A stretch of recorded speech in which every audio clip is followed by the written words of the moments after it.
ৰাতিপুৱা 11টামান বজাত বহুত ডাঙৰকৈ বৰষুণ দিলে আৰু বৰষুণ দিয়াৰ আগে আগে ইমান কলা পৰি গৈছে, বাপৰে একো দেখা নাপায় আৰু ইয়াত কিমান ডাঙৰকৈ বৰষুণ দিছে।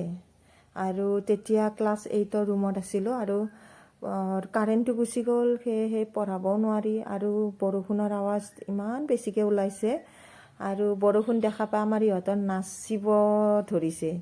ইহঁতৰ খুব ফূৰ্তি আৰু পঢ়িব নালাগে যে, সেইকাৰণে বহুত ভাল পাইছে।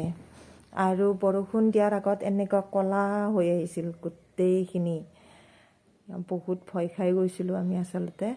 এইখিনি কেনেকুৱা ক'লা পৰি গৈছে, একো দেখা নাপায়।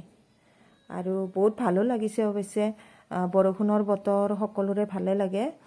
আৰু বহুত আন্ধাৰত আৰু গিৰ্জনী মাৰিলে বহুত ভয়ো লাগে। আৰু ইহঁতৰতো পঢ়িব নালাগে বুলি খুব ফূৰ্তিতে আছে আৰু দেখিছে এইটো ক্লাছৰুম এনেকুৱা আন্ধাৰ হৈ গৈছে, কাৰেণ্টটো